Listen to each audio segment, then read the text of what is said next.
ท่านเจ้าคณะพระสังฆาธิการทุกรูปทุกตนขอความสุขความสวัสดีในธรรมะแห่งองค์สมเด็จพระสัมมาสัมพุทธเจ้าจงมีแก่บรรดาสาธุชนท่านผู้ฟังทั้งหลายที่ได้มีโอกาสเปิดวิทยุรับฟังรายการเสียงธรรมก่อนรับตาตั้งสถานีวิทยุเพื่อการศึกษาพระพุทธศาสนาและวัฒนธรรม FM ความถี่ 104.50 เมกะเฮิรตซ์วัดฝ่ายหินตำบลสุเทพอำเภอเมืองจังหวัดเชียงใหม่เมตตาในท่านพระครูสมุวิสุวัตรวรคิโจท่านเจ้าอาวาสท่านเจ้าท่านผู้อำนวยการสถานีวิทยุแห่งนี้น้อมนำเอาธรรมะมาอุเอิญเจริญพรในนามของพระเจ้าพระสงฆ์ผู้จัดรายการเสียงธรรมะในชีวิตประจำวันหรือเสียงธรรมก่อนรับตาบรรดาญาติโยมได้ยินได้ฟังทุกเมื่อค่ำยามแรงของแต่ละวัน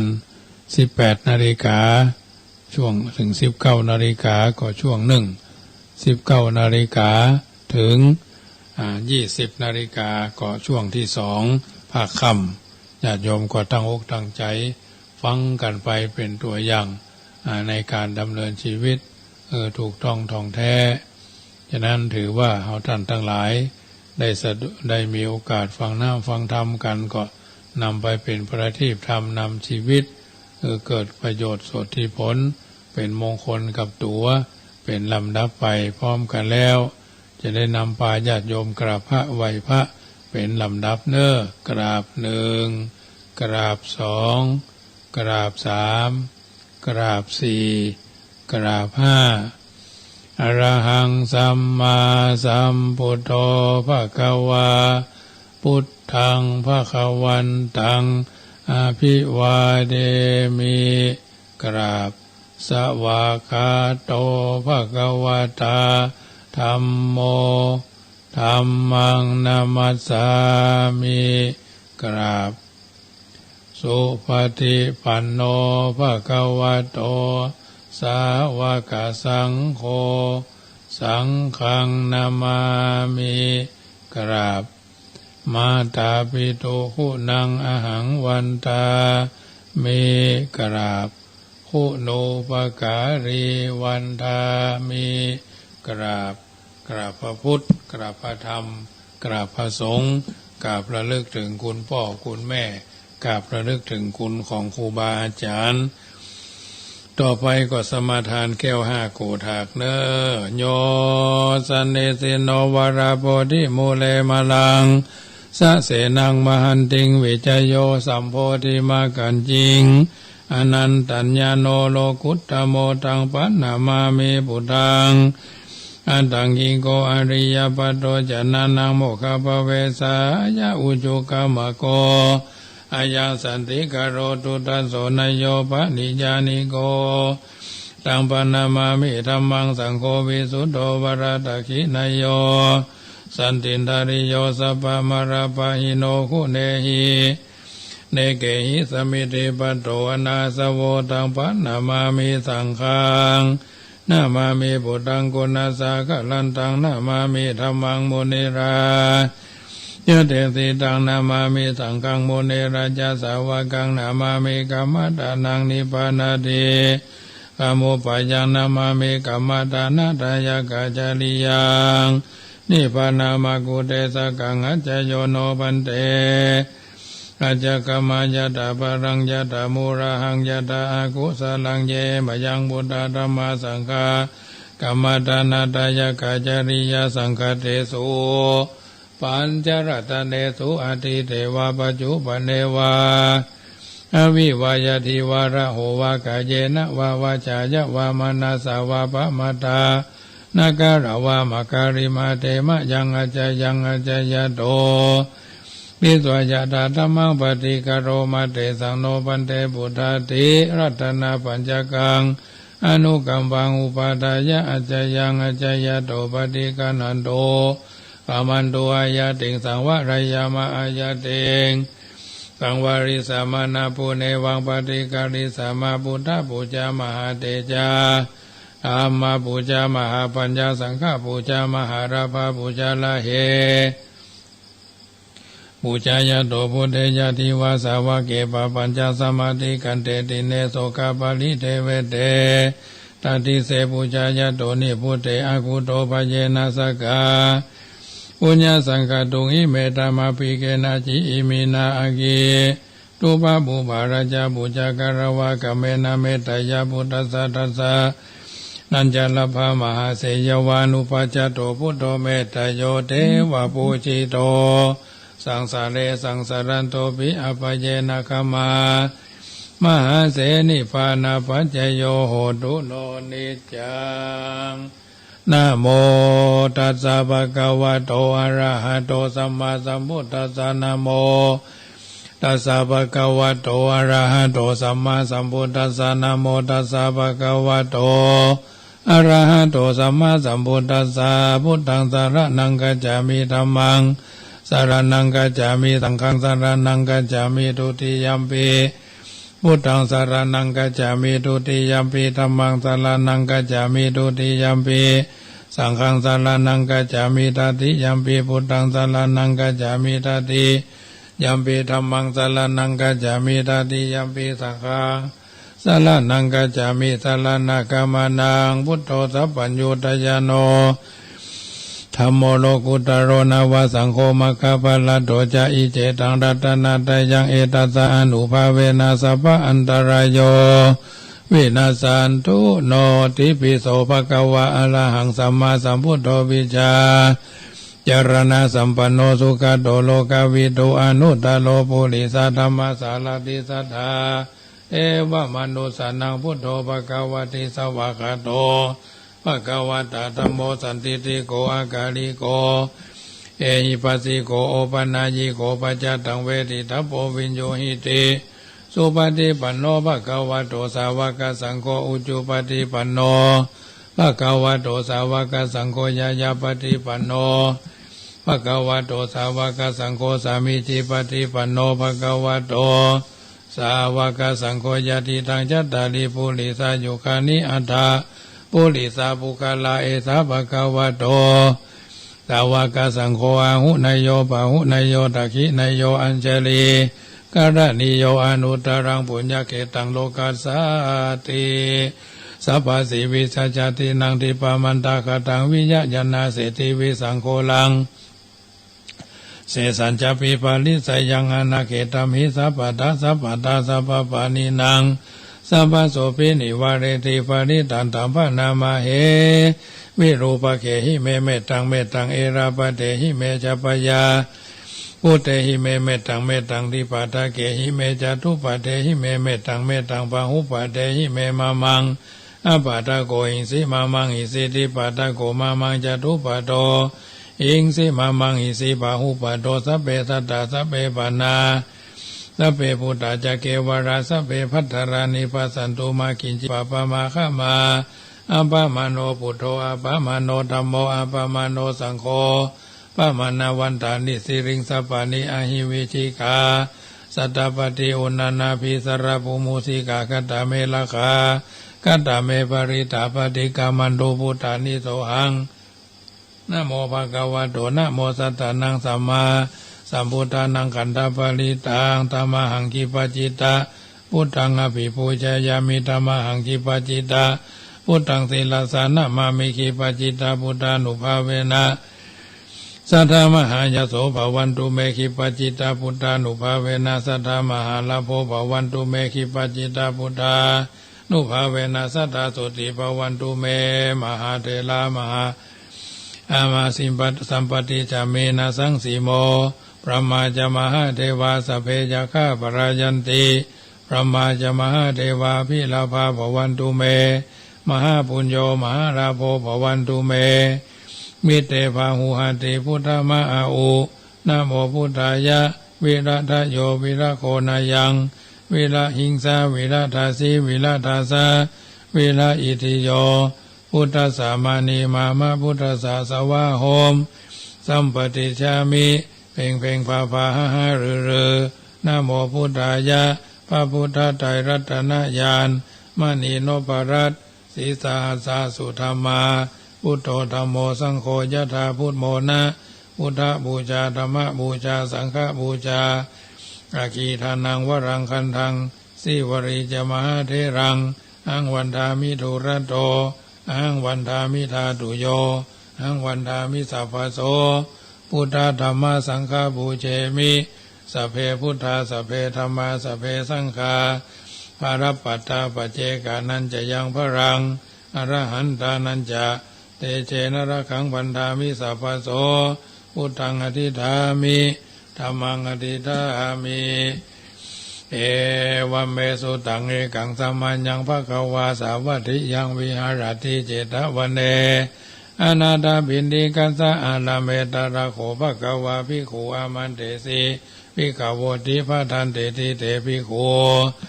ภควาโตปัจจโสสงภควาเอตตะโวจะเมตยาภิกขเวเจโตวิมุตติยาอาเสวิตายะภาวิตายะพหุริกตายะยะเนกตายะวัตถุกตายะอนุติตายะปริจิตายะสุสมารัตายะเอกาทัสสานิสังสาปฏิกังคาเอกาทัสสาสุขังสุปฏิสุขังปฏิปุจจตินาปะปะกังสุปินังปัสสติมนุสสานังพิโยโหติอมโนตสานังพิโยโหติเทวตาระคันตินาสาอาคิวาวิสังวาสันถังวากรรมติตุวัฏังจิตังสมาธิยติมุขวันโนวิปัสสิตติอาสมุลลาโหกะลังกโรติอุตตริงอปติวิจันโตปมโรกุปโคโหติเมตายาภิกขเวเจโตวิมุตติยาเสวิตายาภาวิตา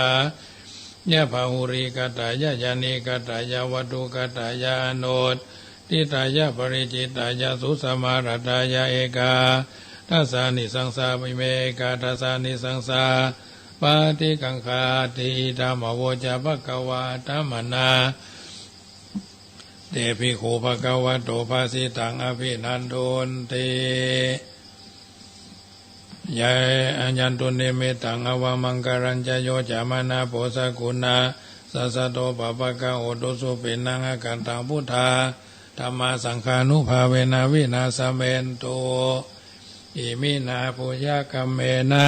ด้วยเดชเดชะผลบุญที่ข้าพเจ้าได้ตั้งใจสวดที่ยายพระพุทธคุณพระธรรมคุณพระสังฆคุณ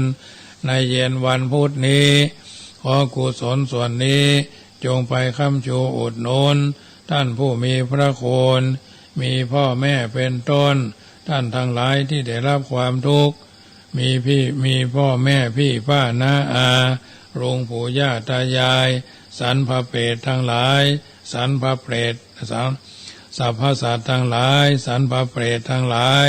เจ้ากรรมนายเวรพระภูมิเจ้าที่เจ้าภูมิพรีนางพระแม่ธรณีนางพระแม่โพธิ์ศพนางพระแม่คงคาพญายมราชนายนิริยบาลท้าวจตุโลกบาลทั้งสี่แม่ธรณีเจ้าที่ชั้นตลอดจนเทวบุตรเทวดาชั้นจตุมหาราชิกาเบื้องบนจนถึงที่สุดรอบมาเบื้องต่ำตั้งแต่อเวจีนรกขึ้นมาจนถึงมนุษย์โลกโดยรอบสุดขอบจักรวาลข้าพเจ้าขออุทิศส่วนบุญส่วนกุศลให้ท่านทั้งหลายเหล่านั้นได้พ้นจากทุกข์ท่านทั้งหลายที่ได้รับความสุขก็ขอให้สุขยิ่งขึ้นไปด้วยเดชเดชะผลบุญที่ข้าพเจ้าตั้งใจให้ไปนี้จงเป็นตบะเดชะเป็นภรวะปัจจัยเป็นอุปนิสัยนำส่งให้ข้าพเจ้ามีความสุขความเจริญและเกิดปัญญาญาณทั้งชาตินี้และชาติหน้าตลอดปัจจุบันชาติอย่างยิ่งจนถึงความพ้นทุกข์คือพระนิพพานในอนาคตการเบื้องหน้าโน้นเถิดเอาละญาติโยมสาธุชนท่านผู้ฟังทั้งหลายได้ยินได้ฟังการสังวาสสวดที่ย้ายพุทธคุณ ธรรมคุณสังฆคุณเรียบร้อยต่อไปก็จะได้อูธรรมมีคาถาญาติโยมได้นำไปเป็นข้อเตือนจิตสะกิดใจดำเนินชีวิตโดยการรู้เท่าเอาไว้กันรู้ทันเอาไว้แก่ดังที่มีพระบาลีกล่าวเอาไว้ว่ายัมหิสัจจัญจะธัมโมจะอหิงสาสัญญโมทะโมเอตทะริยาเสวันติเอตังโลเกอนามะตังแปลว่าสัจจะธรรมะอหิงสาสัญญมะและธรรมะมีอยู่ในผู้ใดคนดีทั้งหลายย่อมคบหาผู้นั้นนี้เป็นธรรมอันบัดตายในโลกนี้ประการที่หนึ่งสัจจะคือความจริงจริงใจจริงจังจริงแท้ความจริงความตรงความแท้ความจริงก็ได้แก่บัจจุบัดหลอกลวงบัดไล่อู้แท้ทำแท้ปากกับใจตรงกันบัดใจปากอย่างใจยังสุดจะยังถึงได้น้ำลึกอย่างใดแต่ใจลึกอย่างยากความจริงมีอยู่อย่างใดอู้เท่าดะอู้ทำเท่ากับความจริงบ่ยิ่งหรือไม่หย่อนเกินไปหะยัสสะสะทินิสะทิสีวาจเช่นเดียวกับใจยถาวาทีตถาการีอู้อย่างใดทำได้อย่างนั้นถ้าทำมาได้ดังปากว่าก็เท่ากับว่าเท่าที่ท่าทีดีท่าดีทีเหลวความตรงก็ได้แก่ความซื่อตรงกล่าวคือบ่คดบ่โกงตรงไปตรงมากายวาจาก็กับใจตรงกันเป็นคนคงเส้นคงวาบ่คดในข้อบ่งอในกระดูกหน้าซื่อใจคดหรือหน้าเนื้อใจเสือหรือหน้าไว้หลังหลอกกลิ้งกรอกหลอกลวงปากบ้าตาขยิบมือถือสากปากถือศีลอันนี้คือความตรงความแท้ก็คือบะเก้บะปลอมบะปนทนต่อการพิสูจน์ไม่ใช่ว่าโอ้ไม่ลอกไม่ดำจำนำไม่ได้นะคนละเรื่องคนละกรณีคนละยี่ห้อเนาะคือเป็นของจริงไม่ใช่เทียมดีก็ดีเยี่ยมไม่มีอะไรเทียมทันมีความหมายและมีก้าอยู่ในตัวบัดตกต่ำและบัดแปรเป็นอื่นจึงเป็นที่นิยมชมชื่นของคนทั่วไปเพราะธรรมดาคนทั้งมวลล้วนมีความปรารถนาความจริงความตรงและความแท้แม้ในหมู่โจรคนโกงก็เช่นกันเพราะสัจจะนั้นเป็นสิ่งที่ผูกพันใจเกิดความฮักความสามัคคีหรือความมีไมตรีเชื่อถือไว้วางใจกันและกันอันการอยู่ร่วมกันนั้นจะขาดสิ่งหนึ่งสิ่งใดไม่ได้ก็ยังพอทำเนาเช่นขาดปัจจัยเงินทองเข้าของเครื่องใจที่อยู่ที่อาศัยแต่ถ้าขาดความจริงใจความซื่อสัตยะต่อกันและกันแล้วก็เท่ากับขาดความรักความสามัคคีเป็นเช่นนี้ความฮักก็บ่มีความสามัคคีก็บ่เกิดจะเกิดก็เฉพาะความระแวงสงสัยอันเป็นปัจจัยก่อเกิดความวิวาทบาดหมางบ่เป็นแนวทางแห่งความสงบสุขในสังคมอันนี้คือสัจจะธรรมะต่อมาก็คือข้อบ่งชี้ถึงอคติธรรมคือหลักแห่งความถูกต้องเหมาะสมและยุติธรรมบ่มีน้ำใจอคติรำเอียงยึดถือความเที่ยงความตรงเป็นที่ตั้งบ่ควรให้อำนาจความฮักความชังความกลัวและความหลงอย่างใดอย่างหนึ่งมาดลใจเปลี่ยนพิษเป็นถูกพิษมากคือพิษน้อยถูกน้อยก็คือถูกนักบาดมีถูกกับจ้วยคือมีขึ้นมีถูกขึ้นดังนี้เป็นต้นบุคคลผู้บ่มีอคติการปฏิบัติภารกิจธุรกิจเกี่ยวข้องกับสังคมทั่วไป ย่อมยึดถือความซื่อตรงตามแนวสุจริตธรรมเป็นชีวิตจิตใจย่อมเป็นที่เพิ่งพาอาศัยเป็นที่ไว้วางใจไร้กังขาของมวลชนตนเองก็มีความสุขใจได้มีชีวิตรุ่งโรจน์สว่างไสวดุจจะดังพระจันทร์ในวันข้างขึ้นในข้างขึ้นฉะนั้นส่วนผู้ถืออคติย่อมมีผลตรงกันข้ามกล่าวคือว่ามีคนเคารพกราบไหว้บูชาหากแต่ว่าลดลำดับเกียรติคุณชื่อเสียงลงตามลำดับได้แก่ในลักษณะที่ว่าตายทั้งเป็นเหม็นเน่าทั้งดิบนะตายทั้งเป็นเหม็นเน่าทั้งดิบแม้คนอื่นบ่ฮู้บ่หันตัวเองก็ย่อมฮู้ย่อมหันกลายเป็นคนหน้าชื่นอกตรมขมขื่นใจมีใจอันนรกสุ่มไม่อยู่ตลอดเวลาแถมยังนึ่งคำว่าธรรมะโดยทั่วไปหมายถึงคำสอนเช่นสอนให้เว้นชั่วแล้วประพฤติดีปฏิบัติชอบประกอบใจมีคุณธรรมอันจะเอื้ออำนวยให้เกิดประโยชน์ทั้งแก่ตนและคนอื่นแต่เมื่อว่าโดยทางอ้อมธรรมะคือความถูกความดีถูกด้วยดีด้วยตรงกันข้ามกับอธรรมซึ่งหมายถึงความผิดความเสียเมื่อว่าโดยอานิสงส์ผลซึ่งธรรมและอธรรมมีผลบ่เหมือนกันอธรรมโมนิระยังเนติอธรรมย่อมนำผู้ปฏิบัติได้รับความทุกข์ความเดือดร้อนทั้งโลกนี้และโลกหน้าธัมโมปาเปติสุขติงส่วนธรรมะย่อมเป็นสภาพคุ้มครองรักษาผู้ประพฤติปฏิบัติตามบ่ฮื้อเป็นคนชั่วและบ่ฮื้อตกไปสู่ภพภูมิที่ชั่วแม้จะมีนักมากมายแม้จะมีมากข้อมากความแต่เมื่อรวมลงเป็นหนึ่งเดียวก็คือจิตได้แก่จิตที่รักรูปจิตที่รักถูกรักดีหรือชอบความถูกชอบความดีเมื่อจิตฮักลูกเมื่อจิตฮักถูกฮักดีพฤติกรรมต่างๆก็ออกมาเป็นถูกเป็นดีโลกก็จะทวีคูณมากมูลไปด้วยคนดีๆทั้งสิ่งดีๆฉะนั้นคนดีก็คือคนมีธรรมะคนมีธรรมะก็คือคนรักถูกรักดีเมื่อเป็นแบบนี้โลกก็จะมีคนดีเป็นผู้นำมีคนดีเป็นผู้โตยหรือตามเมื่อผู้นำทำดีผู้ตามก็ย่อมตามดีคนดีมีอยู่ที่ไหนบอกว่าคนสถานที่และสิ่งแวดล้อมอื่นๆก็พลอยดีไปด้วยอหิงสาก็คือความไม่เบียดเบียนหมายถึงความมีน้ำใจเอิบอิ่มอยู่ด้วยพรหมวิหารธรรมคือเมตตาความฮักกรุณาความสงสาร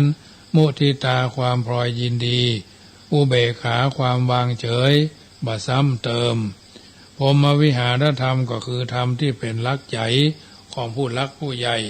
ผู้รักผู้ใหญ่ท่านใดบอกว่าจะอยู่ในฐานะ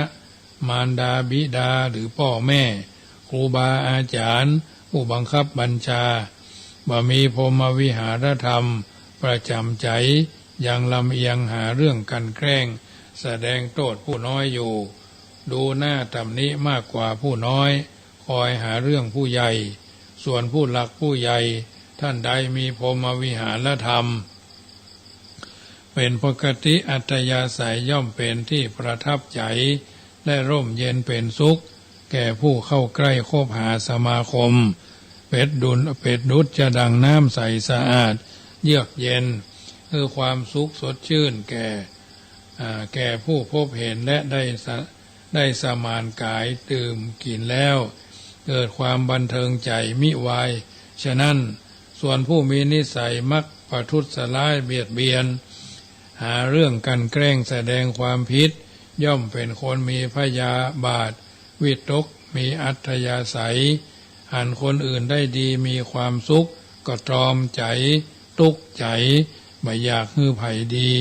เด่นกว่าตนจึงทนอยู่บ่ได้คนประเภทนี้จึงบ่มีไผอยากเข้าใกล้คบหาสมาคม ชื่นชมยินดีจักมีแต่เสียงนินทาโพลทนาว่ากล่าวร่ำไปคนมีนิสัยเบียดเบียนจึงเป็นเหมือนอสรพิษคอยคิดแต่จะแว้งกัดแว้งคบตลอดไปอันนี้คนห้องว่าอหิงสา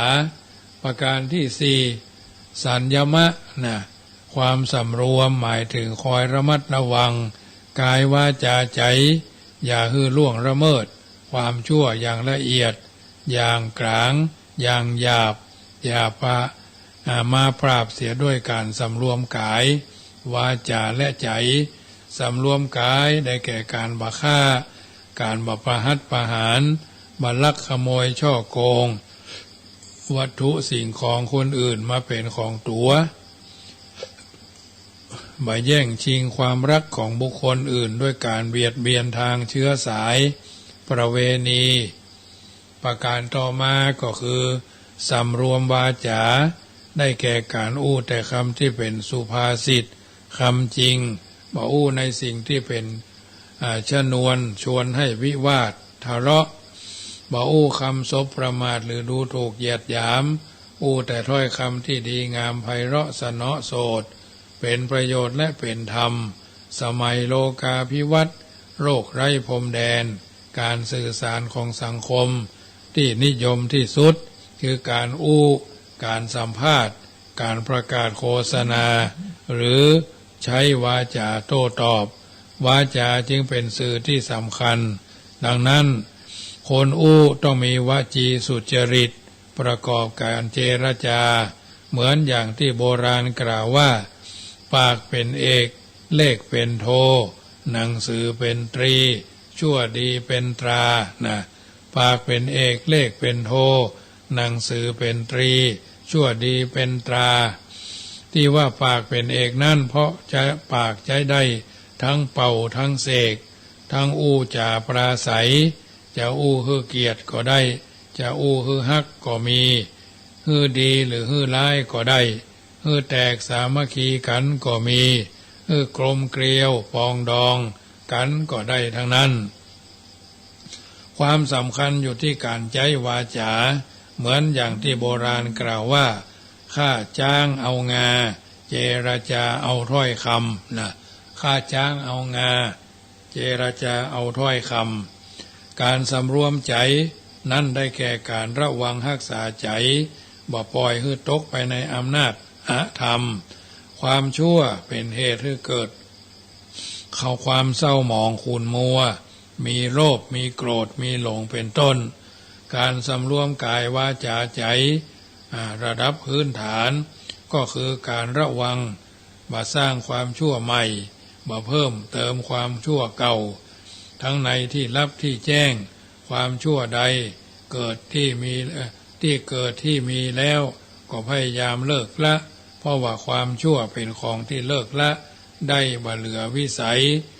ของบัณฑิตชนคนผู้รักษาตนอย่างแท้จริงส่วนผู้ขาดสัญญมะความสำรวมย่อมมีนิสัยมักง่าย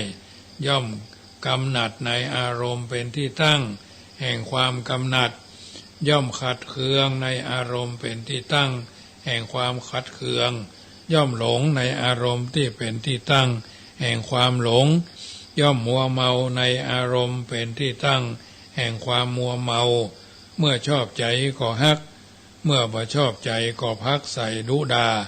กายวาจาจึงถูกมอมเมาด้วยความชั่วฉะนั้นการสำรวมจึงเป็นการควบคุมอารมณ์ที่ผ่านมาทางตาทางหูทางหูดังกายใจบ่ฮื้อหลงไหลคลั่งไคล้หันชอบหันพิษเป็นชอบลืมฐานะเกียรติยศชื่อเสียงความผิดความถูกปิดบังหิริโอตตัปปะเสียทั้งนั้นบัณฑิตชนจึงสอนคือปิดทวารด้วยการปิดตาทั้งคู่ปิดตาทั้งคู่ปิดหูสองข้างปิดปากเสียบ้างย่อมเป็นอยู่สบายนะปิดปากทั้งปิดตาทั้งคู่ปิดหูสองข้างปิดปากเสียบ้างย่อมเป็นอยู่สบายประการที่ห้าธรรมะ ธรรมะมีลักษณะจะพึงกล่าว3รู้จักข่มใจรู้จักฝึกใจรู้จักหยุดใจรู้จักข่มใจก็คือหมายถึงรู้จักบังคับใจตัวบ่คือมัวเมาโลภอยากจะได้ในทางบดีนะก็ได้ก็ขอคือได้พอประมาณตามสภาวะการตามกำลังเนาะอย่างที่เพิ่นว่านะหน่วยนักก็นักกิ่งกำคืดยิ่งก็นักตัวพอบ่เมาโลภจะจนเกินไปเวลาพักก็พักเวลาทำก็ทำตามกาลเวลาโดยเฉพาะสรีระร่างสังขารคนเฮาทุกคนเพิ่นจึงบอกว่าคนมิใช่เครื่องจักรต้องการความรักและความเห็นใจนะคนมิใช่เครื่องจักรต้องการความรักและความเห็นใจบาโลภอยากได้ในทางบดีพิษศีลพิษธรรมบังคับใจบ่ฮื้อขุนเคืองเกิดความพยาบาทอาฆาตจองเวรบังคับใจบ่ฮื้อเกิดความหลงงมงายต่างๆรวมความว่าหู้จักเก็บอารมณ์ข่มใจไว้บ่แสดงอาการใดๆวิปริตผิดปกติออกมานอกหน้าดังคำพังเพยที่ว่าเก็บน้ำขุ่นไว้ทางในน้ำใสออกมาใจทางนอกนะเก็บน้ำขุ่นไว้ทางในน้ำใสออกมาใจทางนอกการหู้จักฝึกใจก็หมายถึงการฝึกฝนอบรมตนปรับปรุงแก้ไขฝึกใจให้เหมาะสมกับเพศภาวะสถานะปักและกาลเทศะมีสติสัมปชัญญะเข้าประคับประคองจักอู้กึดการใดไตรตรองให้รอบคอบด้วยเหตุด้วยผลบ่ปล่อยตัวปล่อยตนให้เป็นไปตามยถากรรมการหู้จักฝึกจิตใจปรับปรุงแก้ไขให้เป็นคนเหมาะสมย่อมเป็นที่นิยมยกย่องโดยทั่วไปบ่ใจผิดพลาดแล้วจึงมาแก้ไขหรือแก้ตัวเพราะความผิดความชั่วทุกคนนั่นน่ะบาจะลบล้างให้จางหายไปได้มันเป็นตราบาปเท่าชั่วชีวิตกุ้มเจนไว้แล้วเนาะกุ้มเจนดังคำพังเพยที่เพิ่นบอกว่าคนดีชอบแก้ไขคนจันไรชอบแก้ตัวคนชั่วชอบแก้ผ้าเอาหน้ารอดนะควรการย่อมดีกว่าการแก้ฉันใดการแก้ไขย่อมดีกว่าการแก้ตัวฉะนั้นการฝึกฝนอบรมตนให้เป็นคนเหมาะสมทันเหตุทันการทันงานทันคนย่อมได้ชื่อว่าหู้จักตนและหู้จักคนอื่นจักบ่ทำมันยังฝืนใจตนและฝืนใจคนอื่นกับทั้งจะเป็นอุบายป้องกันความชั่วเสียหายให้รอบด้าน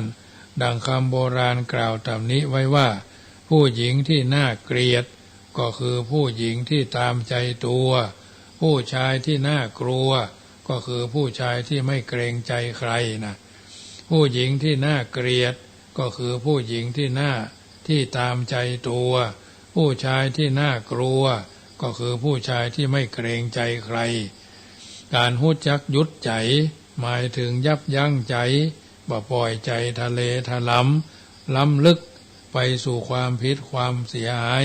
เพราะการหยุดใจหรือยับยั้งใจได้ในเมื่อรู้สึกสำนึกผิดเหมือนการหยุดใจของท่านองคุลิมานที่ต้องการจะให้พระบรมศาสดาหยุดเสียที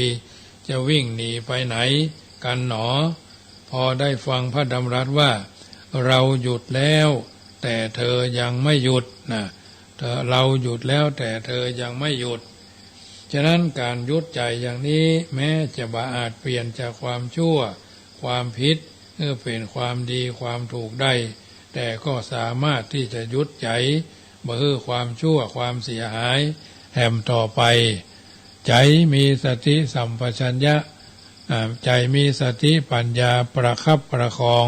ย่อมส่องอัตถะส่องธรรมส่องอัตส่องธรรมส่องเหตุส่องผลส่องตนส่องผู้อื่นส่องผิดส่องถูกส่องดีส่องชั่วได้อย่างเด่นชัดเป็นจิตใจที่สงบสงัดและนำประโยชน์สุขมาให้ได้ในพุทธภาษิตที่ว่า จิตตัสสะทะมะโถสาธุการฝึกใจย่อมยังประโยชน์ให้สำเร็จจิตตังทันตังสุขาวหังจิตที่ฝึกดีแล้วย่อมนำสุขมาฮือทันโตเศโธมนุษย์เสสุบรรดาคนทั้งหลายผู้ฝึกฝนใจได้แล้วเป็นผู้ประเสริฐที่สุดดังนี้คุณธรรมหรือธรรมะ5ประการดังกล่าวมานี้1. สัจจะความจริงใจจริงจังและก็จริงแท้ 2. ธรรมะความชอบธรรมตามเหตุตามผล 3. อหิงสาความบ่เบียดเบียนทั้งตัวเก่าและคนรอบข้างตลอดจนสังคมสัญญมะความสำรวมระวังสิ่งชั่วก็ให้มาลายหายสูญสิ่งดีก็ขอให้เพิ่มพูนขึ้นเป็นลำดับธรรมะความฝึกใจฝึกกายได้กำลังฝึกใจได้ความเข้มแข็งไม่ท้อไม่แท้ท้อได้แต่อย่าถอยถ้าจะถอยก็ขอให้ถอยป้ายแดงได้ชื่อว่าเป็นอมตะธรรมธรรมไม่ตายไม่ละลายสูญหายไปจากโลกนี้ย่อมเป็นอมตะอยู่อย่างนี้เสมอไปเมื่อมีธรรมประจำใจอัธยาศัยผู้ใดแล้วย่อมส่งเสริมคนเหล่านั้นเมื่อมีสง่าราศีองค์อาจกล้าหาญจะทำสิ่งใดจะอู้สิ่งใดจะกึศสิ่งใดย่อมเป็นไปเพื่อประโยชน์ตัวประโยชน์ส่วนรวมพ่องบางแห่งท่านเรียกว่าเถรธรรมคือคุณธรรมของผู้หลักผู้ใหญ่หรือผู้เฒ่าผู้แก่แม้อายุยังน้อยด้อยวัยวุฒิแต่จิตใจบริสุทธิ์มั่นคงก็ชอบประสงค์อย่าเอาก็ประสงค์เอาว่าผู้หลักผู้ใหญ่ก็ได้มีใจนักแน่นมั่นคงในธรรมะเช่นนี้ย่อมเป็นที่ต้องการปรารถนาทุกกาลสมัยทุกสังคมเหมาะสมกับตำแหน่งหน้าที่ในทุกกิจการเพราะฉะนั้นญาติโยมสาธุชนท่านผู้ฟังทั้งหลายธรรมะประจำค่ำคืนของวันนี้ก็นำมาอุเอิญเจริญปอนนำมาเป็นปฏิพรให้บรรดาญาติโยมที่ฟังกันอยู่ทางบ้านเป็นประจำสมดังพระบาลีที่กล่าวว่ากล่าวไว้เป็นเบื้องต้นว่าธรรมะเหล่านี้เป็นสัจธรรมประจำตัวตนเอาท่านทั้งหลายยัมหิสัจจัญจะธรรมโมจะอหิงสาสัญญโมทะโมเอตทะริยาเสวันติเอตังโรเกอนามตังกล่าวไว้ในพุทธศาสนาสุภาษิตเป็นนิเคปบทเบื้องต้นนำมาอุเอิญเจริญปอนให้บรรดาญาติโยมสาธุชนนำไปปรับใช้ในการดำเนินชีวิตของเราท่านทั้งหลายเป็นลำดับไปน้ำธรรมคำสอนจากรายการเสียงธรรมก่อนรับตาก็มาถึงช่วงสุดท้ายก่อนที่จะนำรายการจากท่านไปในค่ำคืนของวันนี้ก็ขอประชาสัมพันธ์ข่าวสารงานบุญโดยว่าทางวัดเชิญร่วมทำบุญงานทำบุญอายุวัฒนมงคลในท่านพระครูอาทรวิสุทธิคุณหลวงปู่ครูบาบุญตันวัดหนองตองอำเภอหางดงท่านเจ้าคณะอำเภอหางดงวัดหนองตองวันที่17อายุ76ปีไปกินไปทานด้วยกันได้วันที่22วันที่18ก็งานทำบุญสลากพัดวัดสลีสุพรรณอำเภอเวียงป่าเป้าจังหวัดเชียงรายตัดนั้นมาก็วันที่22งานทำบุญทานสลากพัดณวัดพระพุทธบาทตากผ้าพระอารามหลวงวันที่22แล้วก็วันที่25วัดจังกรรมก็เชิญร่วมทำบุญเป็นเจ้าภาพสังฆทานหรือร่วมกองบุญในการถวายพระเจ้าพระสงฆ์สังฆเทศจำนวน7ต้น8ต้นเนาะพระเจ้าพระภิกษุสงฆ์6รูปสามเณร1รูปพระพุทธธรรมแห่มรวมเป็น8ต้น8ต้นนี้ก็น้อมเอิญเจริญปอนร่วมกันเป็นเจ้าภาพคนละเล็กคนละน้อยเนาะแต่มาภาพตั้งต้นคือต้นละ700 7 8 56เนาะ7 8 56 ญาติโยมก็หอมคน20 30 40 50 100ปลายก็แล้วแต่อันนี้ถือว่าเริ่มปีเนี้ยทำบุญหาบุรพชนบางทีบางครั้งพระเนนเถรน้อยก็บ่ค่อยจะได้ไปไหนมีท่านเจ้าตัวหนึ่งอยู่ที่วัดเนี่ยอายุ83 ปีจะขึ้น84ร่างกายก็บ่ค่อยจะแข็งแรงเนาะอาศัยปัจจัยที่ได้จากพิการได้จากสวเนาะเดือนหนึ่งก็ประมาณ2,000 กว่าบาทอันนี้ก็ท่านก็เอามาใช้จ่ายลูกเต้าน้องนุ่งเพิ่นก็ดูแลเอาใจใส่ฮื้อหลานเพิ่นก็ดูแลพ่องเนาะเฮาก็ช่วยประคับประคองกันไปอันนี้ก็น้อมเอิญเจริญพรเป็นเจ้าภาพสังฆทานเพิ่นเฮาว่าสังเข็ดตานสั่งฮื้อพระเนนในวัดตุเจ้า6เนน1พระพุทธพระธรรมเป็น8นะนี่ก็น้อมเอิญเจริญพรได้ทั้งนี้ทั้งนั้นก็1ศรัทธา1ศรัทธา1บุญ1บารมีก็น้อมเอิญเจริญพรได้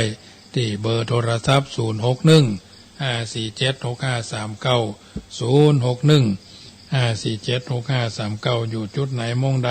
ใครกินใครทานนะวันเดือน12ดับเนาะวันที่25นี่เป็นวันเดือน12ดับวันนี้ก็เดือน12แรม7ค่ำ8แรม4ค่ำแล้วเนาะวันพุธก็5ค่ำทางนี้ทางนั้นก็น้อมเอิญเจริญพรเนอะแล้วก็กฐินวัดจังกรรมก็วันที่13เดือนหน้า2,565กองเพชร500กองทอง300กองเงิน200หรือตามเจตนาของท่านเพื่อเป็นการทำกุฏิให้เรียบร้อยทางบนนี่เกือบจะแล้วละนะยังทำด้านหนึ่งก็จะแล้วละติดจ่อฟ้าพันลมนะอื่นๆก็มาเป็น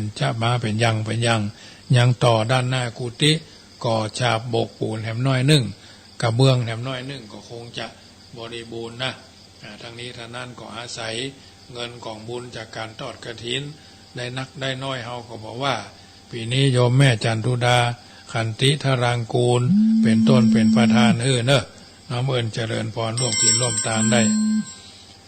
เจริญพรแฟนพันธุ์แท้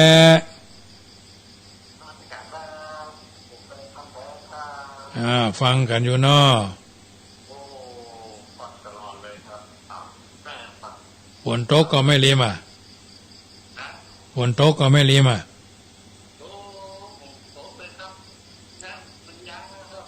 ยังละกะทางละปูนยังมีอยู่เนอะจะโมทนาเนอะไปกำลังใจโมทนาแฟนพันธุ์แท้1419เนาะ0615476539โทรกันเข้ามาได้1เสียง1สาย1กำลังใจเนอะโบราณท่านบอกเอาไว้ว่าตุพระอยู่วัดม่วนกับกองม่วนกะกองกับของ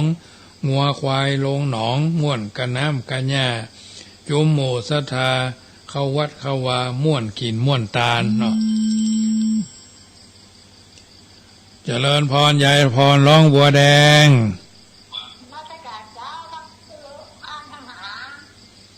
วันนี้ไปทางใดวะเนี่ย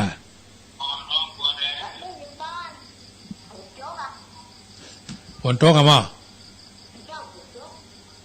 แต่เจ้าก็ตกเหมือนกันเราแรงมานี่ก็ตกกันมานี่เจ้า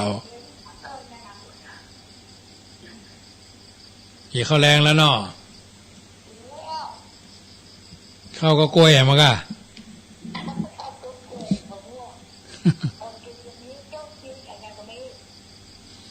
เจ้าไปกำลังใจเนอะฟังกันไปเจริญพรยายพรร้องบัวแดงแฟนพันธุ์แท้อันนี้ผมก็ฟังอยู่เป็นประจำเนอะอยู่จุดไหนม่วงใดใครโทรมาก็โทรพี่น้องบ้านร้องต้นขามระยะหลังนี่หายเว้ยแต่เจ้าก็ไปเยี่ยมโยมแม่ใส่เนาะปุ่นซอยบ้านกาแฟนึกว่าเพื่อนบ่มีไรนะหายไป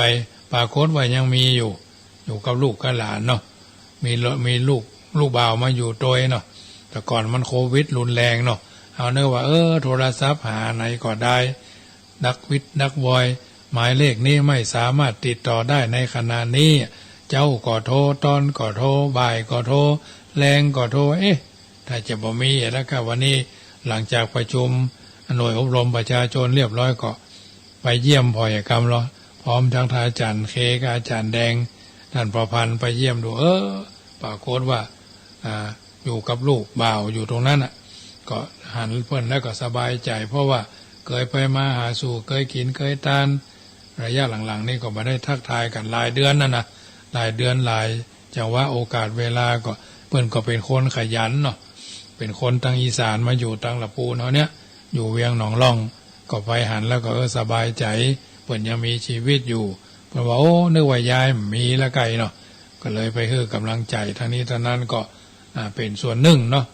กำลังใจหาได้ทุกโอกาสถ้ามีความบริสุทธิ์ใจซึ่งกันและกันทางนี้ทางนั้นก็น้ำเอิญเจริญปอนเนื้อค่ำคืนวันนี้ก็คงจะมีไผ่โทรมาเท่าใดนักเนาะทางนี้ทางนั้นก็คงจะมีภาระธุระไกลๆละวางกันเป็นต้นจึงขอนำรายการจากท่านไปก่อนรัตนัตยานุภาเวนะรัตนัตยะเตจาสาพุทโธบังซ้ายธัมโมบังขวาสังโฆบังกายาอะระหังบังเกสาอะระหังพุทโธนะโมพุทธายะอายุวันโนสุขังปะลังขอเจริญพร